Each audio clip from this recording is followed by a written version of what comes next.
कि मुख्यमंत्री और कैलाश विजयवर्गीय जी के बीच में इंदौर में वर्चस्व की लड़ाई की शायद सुगबुगाहट हो रही है। अधिकारी जो आप इशारा कर रहे हैं, जो मेरी एक समझ कहती है, अधिकारी भी, ब्यूरोक्रेसी भी बड़ी चालाक होती है, वो सबको खुश करने के चक्कर में और अपना मलाई काटने के चक्कर में वो फाइलों को ही दबाना उचित समझती है। तो क्या इंदौर में भी यही कुछ है सिचुएशन? मुझे लगता है कि इसमें मामला फाइलों को दबाने का मामला ये इस तरह का नहीं था। मुझे लगता है कि ये कमर्शियल एंगल था इसमें, अच्छा। जिसमें कि वर्क भाई टेंडर हो गए हैं पास, आपको वर्क ऑर्डर जारी करना है, आपको करना ही जी। पड़ेगा। वर्क ऑर्डर आज नहीं करेंगे तो वो वर्क ऑर्डर जो है रोक लिया जाता है कि जब ठेकेदार जो है वो पैसा देगा उस समय वर्क ऑर्डर मतलब जारी आप होगा। सुविधा शुल्क की बात कर रहे हैं? बिल्कुल बिल्कुल बिल्कुल। इंदौर में बड़ा घोषित तौर पर माना था कि 20% सुविधा शुल्क है। अच्छा। नगर निगम में अगर आपको कोई काम करवाना है तो आपको 20% जो है वो पैसा ठेकेदार को पैसा देना पड़ेगा, ऐसा ठेकेदारों का कहना है। और ऐसा लोगों का हम्म। कहना है कि उसके बिना काम नहीं होता है। हम्म। सर, एक जो ये फिलहाल चर्चा सुनने में आ रही है कि वर्चस्व की लड़ाई शुरू हो गई है, और शायद एक आध बार मीटिंग में भी, कैबिनेट की मीटिंग में भी कैलाश विजयवर्गीय जी ने सीएम को बोल दिया है कि सारा ध्यान क्या उज्जैन पे ही रहेगा। तो मतलब ये क्या चल रहा है कि आपकी अंदर खाने में कुछ भी, कि बड़ा कौन छोटा कौन, तो ऑल इज वेल नहीं है फिलहाल बीजेपी भाजपा में? देखिए, अंदर खाने में निश्चित तौर पे ये बड़ा एक साफ साफ बिल्कुल लाइनें खींची हुई हैं मुख्यमंत्री और नगरीय कल्याण मंत्री के बीच।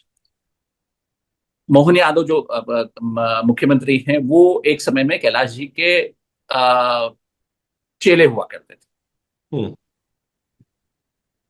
जब से मुख्यमंत्री बने हैं तब से दोनों के बीच एक कुछ महीने बाद से ही जो है, 3-4 महीने बाद से ही दोनों के बीच एक जो है वो दूरियां जो है वो बड़ी स्पष्ट नजर आने लगी।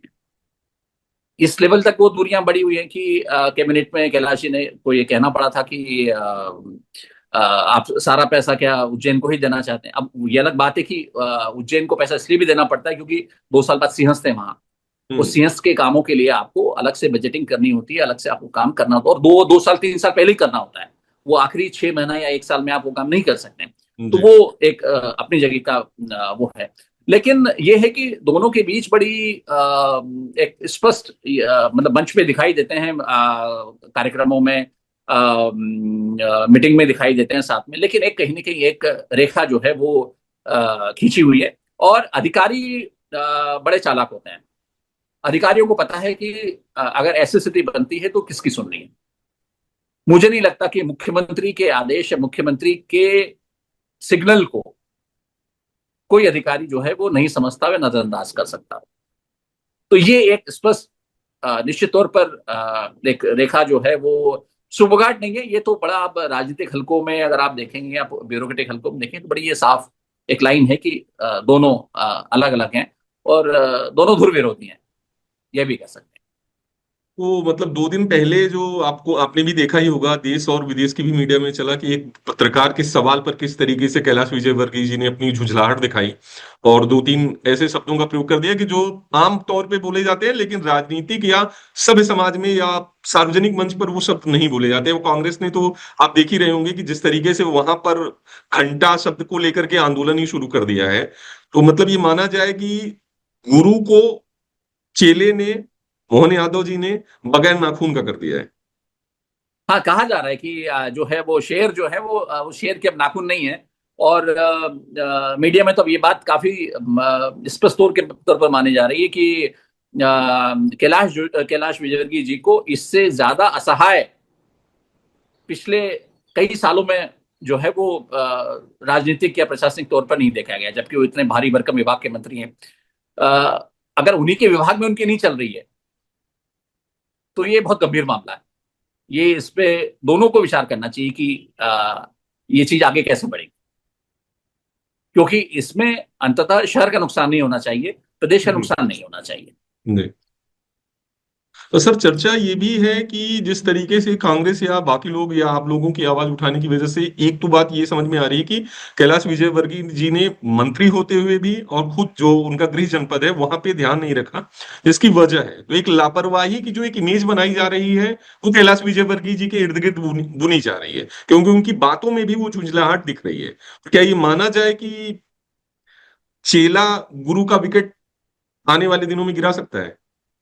देखिए विकेट गिरा सकता रहेगा, ये तो कहना ठीक भी नहीं होगा। और मुझे नहीं लगता कि बीजेपी में ऐसा कुछ होता है वो, या कोई भी करने की स्थिति में हो, नहीं सर, जब तक माफी कि चाहता हूँ, जब मार्गदर्शक नहीं मंडल तो जब बीजेपी तक में कि है। एक नंबर और 2 नंबर ना चाहे, जी। है ना। तो वो अगर ऐसा चाहेंगे या ऐसा कुछ अगर होता है तो ही स्थिति ऐसी बन सकती है। लेकिन ये है कि कहीं ना कहीं कैलाश जी से ये चूक तो हुई कि उनके इलाके में अगर इतनी बड़ी घटना हो रही थी और इतना लोग परेशान थे, तो वो भी काफी लेट जागे। अगर इसमें सर सौ चर्चा डेढ़ ये सौ भी दिखने में आ रही है कि जब घटना हुई और मोहन यादव जी ने दौरा किया, तो शायद उस दौरे के दौरान कैलाश जी से उनकी और व्यक्तिगत जो उनकी सार्वजनिक फोटो फ्रेमिंग हुई, बहुत कम निकल करके आई सामने। बिल्कुल सिर्फ मीटिंग में ही साथ में थे, जब एमजीएम मेडिकल कॉलेज में हम मीटिंग हुई उसके बाद, उनके दौरे के बाद दौरे में जब वो हॉस्पिटल्स में गए या वहां गए, वहां कैलाश जी कहीं भी साथ नहीं थे। मेयर जरूर साथ थे उनके, लेकिन मीटिंग में जो है मुद्दे भी उठे इस बारे में कि साहब अधिकारी हमारे सुनते नहीं है।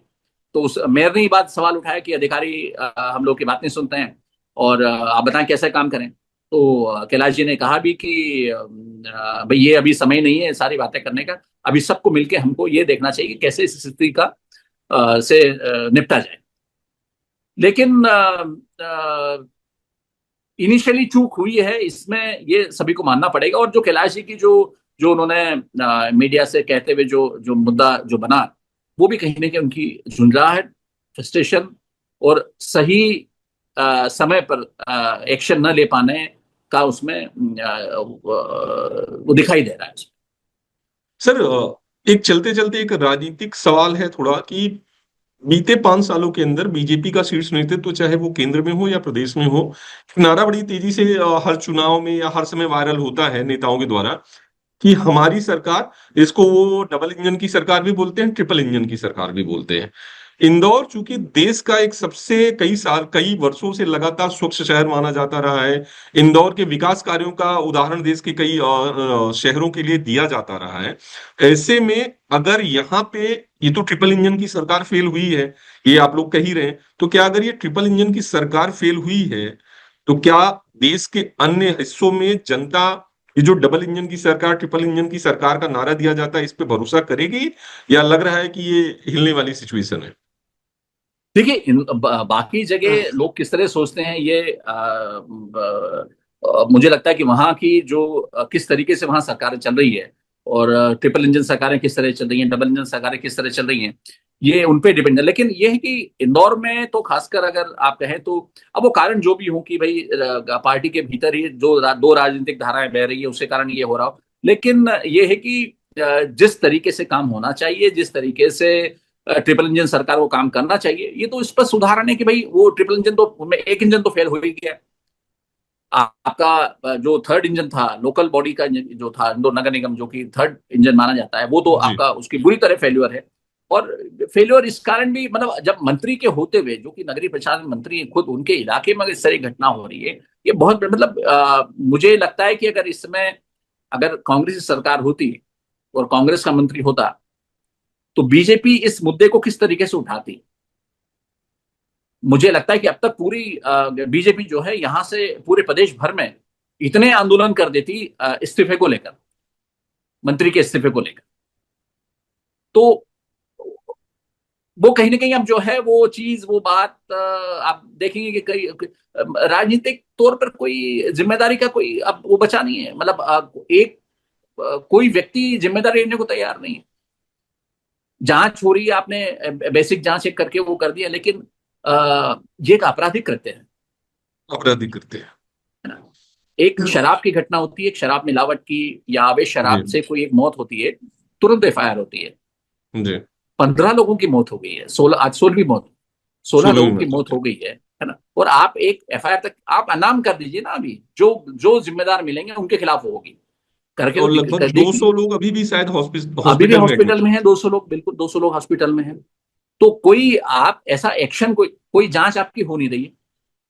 ये जो सारा हुआ है ऑफिशियल लेवल पे, कोई जांच अब आगे कुछ नहीं हो रही, कोई जांच नहीं हो रही, क्या जिम्मेदारी थी, किसकी थी, क्या थी, बताएंगे। कोर्ट से अगर हाई कोर्ट ने अगर स्टेटस रिपोर्ट नहीं मांगी होती तो इतना भी काम नहीं होता। वो तो हाईकोर्ट आज का शायद नगर एक। निगम को हटाया गया है, मतलब हाँ, एक डंडा तरीके से डंडा माना जाए तो नगर निगम उन्होंने आयुक्त आज को एक्शन हटाया लिया। है, अपर कमिश्नर को हटाया है, दोनों को हटाया गया है, अपर कमिश्नर को सस्पेंड भी किया गया है। लेकिन बात यह है कि किसी को हटाने, ट्रांसफर कर देने से या सस्पेंड कर देने, आप उसकी जड़ तक जाइए ना कि ये जिम्मेदारी जी किसकी थी।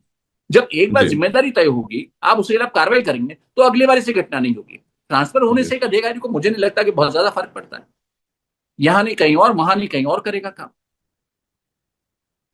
बिल्कुल सही कह रहे हैं, आपका उदाहरण सर बिल्कुल सही है कि जब शराब, जहरीली शराब या कह लें कि अवैध शराब से जो मौतें होती हैं, उस पे आप आपराधिक मुकदमा दर्ज करते हैं, तो जाहिर सी बात है कि पानी जो एक आम जीवन से, स्वाधीन आम जी, लोगों के 12 जीवन से घंटे में हो जाता है मुकदमा तुरंत। 12 अगर घंटे में हो घटना हुई जाता ना, 4 घंटे में, 6 घंटे में, मैक्सिमम 12 घंटे में एफआईआर होती है। है। जी आप 10 दिन हो गए, 15 मौतें हो गई हैं, रोज मौतें हो रही हैं। आप आपको या तो आप मानने को तैयार नहीं कि किसी की गलती है। और जी गलती अगर किसी की है तो भाई आपको, भाई जहर वाला भी कौन सा, जो जहरीली शराब जो बेच रहा है, वो भी ये सोच के थोड़ी बेच रहा है कि उसको पीने से लोग मर जाएं, उससे उसका धंधा खत्म होगा। हम्म। वही स्थिति आपके साथ है। पानी आप दे रहे हो, आपको पता है, आप इग्नोरेंस है आपका, क्रिमिनल इग्नोरेंस। और एक तरीके से देखा जाए सर, तो आपका तो लंबा पत्रकारी जीवन रहा है, लगभग एक दशक के अंदर, या कहने की 2-4 साल, 5 सालों के अंदर पानी पीने से इतने लंबे, मतलब एक तरीके से कहा जाए कि दर्जनों लोगों की मौत होना, ये मुझे लग रहा है इकलौती घटना है लगभग बहुत पाल हालिया के बहुत साथ। बहुत बहुत कम हुई है, बहुत। अभी पिछले सालों में तो कहीं इस तरह की, और हैजा के आपको, कॉलरा के आपके बैक्टीरिया मिले हैं उसमें। जी मतलब जो घटना हुई है, मतलब वो इतनी नर्मदा की जो पुरानी लाइन थी, जो पीने के पानी की जो लाइन थी, उस लाइन के ऊपर एक पुलिस चौकी बनाई गई। हम्म पुलिस चौकी का जो टॉयलेट था, हम्म वो वहां उसके ऊपर से जा रहा था। उसमें लीकेज था, वो लीकेज का पानी जो है वो आपकी जो पीने के लाइन है उसमें मिल रहा था। और हम्म। उसके कारण पूरी घटना हुई है। मतलब ये कितना बड़ा इग्नोरेंस है। अभी भी न नगर निगम, न सरकार, कोई भी समझने को तैयार नहीं है इस बात को कि ये ऐसे कितने। आप अभी लेटेस्ट में मैं आपको बताऊं कि जो ताजा जो जानकारी इनके पास है, कि हम्म। 90 ऐसे स्पॉट हैं इंदौर में जहां पानी कंटेमिनेटेड हो रहा है।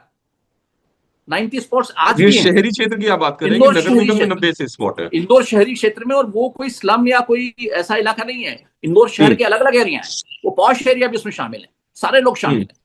हम्म। तो अभी भी वहां हो रहा है। 2,000 करोड़ का बजट है आपका हर साल का, हम्म। ड्रेनेज और पानी का। वो पैसा कहाँ, किस पे खर्च हो रहा है? किसी ने, सब लोग कह रहे हैं कि सब अधिकारी जो है वो किसी की सुनता नहीं था, वो कंप्लेंट हुई। मैं आपको बता रहा हूँ, हमने लगातार, हम इस पे काम कर रहे हैं लगातार, इसको देख रहे हैं मामले को। उसकी कंप्लेंट, जो सबसे करप्ट अधिकारी था, जो इसका इंचार्ज है पूरा, उसकी कंप्लेंट आज तक किसी ने नहीं की। ना मेयर ने की, अच्छा। ना वाटर वर्क्स डिपार्टमेंट ने, किसी ने कोई कंप्लेंट नहीं की उसकी, क्योंकि सबको अब मलाई वो जा रही थी, सब सत्ता खुश थे की उससे। मलाई। सब खुश थे उससे। तो खुश इसी वजह से रहे होंगे कि मलाई सबको जा रही होगी कहीं ना कहीं। अब कुछ तो खुश होने के कई कारण हो सकते हैं। या एक तो कारण ये भी रिश्तेदार हो रहा, सकता या तो आमतौर पे यहाँ भी तो रिश्तेदारी और सारी चीजें निभाई जाती हैं। है। तो सर देखा जाए कि फिलहाल ये मामला तूल पकड़ेगा, या आपको क्या लगता है कि कांग्रेस इसको भुनाने में कामयाब रही? क्योंकि नहीं, जीतू पटवारी कांग्रेस जी को देख तो रहा हूँ एक्टिव रह रहे हैं कहीं काफी। है नहीं, सच सच प्रदर्शन वगैरह वो लोग कर रहे हैं जिस तरह कर रहे हैं, लेकिन कांग्रेस के होने से, कांग्रेस से ज्यादा एक्टिव होने से बहुत ज्यादा कुछ हो पाई मुझे नहीं लगता। लेकिन इंदौर एक, चूंकि एक सजग शहर है, जी। इस मामले में 2 PIL जो है इंदौर हाईकोर्ट में लगाई गई हैं। और मुझे हम्म लगता है कि अगर कोई डिसीजन हुआ, कुछ मामला हुआ, अगर इसमें थोड़ा सा डर अगर इनको रहेगा, सरकार को या प्रशासन को, तो वो हाईकोर्ट का रहेगा। क्योंकि वहां लगातार उनको स्टेटस रिपोर्ट अपनी सबमिट करनी पड़ रही है, लगातार बताना पड़ रहा है। और इंदौर के वकील, इंदौर के पत्रकार, इंदौर के समाज सेवी, वो बहुत ज्यादा एक्टिव हैं। और जी। मुझे लगता है कि हाईकोर्ट के कारण शायद कोई एक ऐसी स्थिति बन पाए कि आगे इस तरह की घटनाएं ना हो। ऐसी कोई गाइडलाइन बने, या कोई ऐसी सजा तय हो, या ऐसी जिम्मेदारियां तय हो। उसके कारण ही इस तरह की घटनाएं हो सकती है, वरना चलता रहेगा, मौतें होती रहेंगी। अभी सर जो फिलहाल परिस्थिति है, और हॉस्पिटल में जितने लोग एडमिट हैं, मतलब आज जो 16वीं मौत हुई है, ये अपने आप में एक बहुत ही आप डराने वाली स्थिति है। एक पत्रकार के तौर पे और नागरिक के तौर पे जो आप ग्राउंड को देख रहे हैं, समझ रहे हैं, क्या लगता है कि मौतों का सिलसिला थमेगा या क्या होगा इसका? देखिए, अब मौतें कम हो रही हैं, इक्का दुक्का मौतें हो रही हैं, लेकिन मेरा मानना है कि एक मौत भी बहुत अ, बिल्कुल। बड़ी घटना है। तो और 15 मौतें तो चुकी हो चुकी हैं। अभी ये भी कहना मुश्किल है कि चूंकि इसके पहले भी हो सकता है कई मौतें ऐसी हुई हो जो इसीलिए अ, सर मैं एक ऐड करना चाहूंगा कि जब इस पे मैं रिसर्च कर रहा था तो मैंने देखा कि कई जगहों पे ये भी रिपोर्ट सामने आ रही है कि ये लगभग, और आपने जिस तरीके से प्रैक्टिकलिटी में समझाया कि ये पाइपलाइन गई है, वहां पे पुलिस चौकी बनी है, तो क्या सर ये लगभग 2-3 सालों से ये समस्या थी क्या, 2 साल जिस का पे तो ध्यान पार्षद नहीं खुद दिया कह रहे गया? हैं कि भाई 2 साल से कंप्लेंट आ रही है मेरे पास, तो 2 साल से मैं इनको शिकायत कर रहा हूँ। हम्म। सवाल ये कि भाई आपको भी 2 साल हो गए हैं, मंत्री जी को भी 2 साल हो गए हैं, 2 साल में आपने भी तो कुछ आप देख लेते कि अगर शिकायतें आ रही हैं, या तो विधायक वो जो पार्षद है वो नालायक है कि भाई हम्म। वो उसने बताया नहीं है आप तक भाई सवाल उससे भी किया जा रहा है भाई तुमने बताया क्यों नहीं। आपके जी। क्षेत्रीय विधायक हैं जो कि विभाग के मंत्री भी हैं, तो आपने क्यों नहीं बताया 2 साल से, अगर इस तरह कंप्लेंट अगर लगातार आ रही है तो। और जी। अगर आ रही है और अगर उसके खिलाफ कोई कार्रवाई नहीं हुई उन अधिकारियों के खिलाफ, तो ये भी पूछा नहीं भी आपने कोई कार्रवाई क्यों नहीं की उनके खिलाफ। दोनों सवाल उसमें। सर अभी तो बिल्कुल आपने जो अपनी अपनी बातचीत में जो कहा कि एक भी मौत, सही बात है कि जब अपनों की होती है तो बड़ा दर्द देती है, तो एक भी मौत होना अपने आप में एक बड़ी बात है। मैं भी दुआ ही कर सकता हूँ, और आप चूंकि मौके पर हैं और ग्राउंड पे आप देख रहे हैं, कि बस यही किया कहा जा सकता है कि भगवान करे कि मौतों का सिलसिला रुके। बहुत बहुत शुक्रिया सर समय देने के लिए नौभारत के साथ थैंक यू आप। सौदी जी, बहुत बहुत धन्यवाद आपका।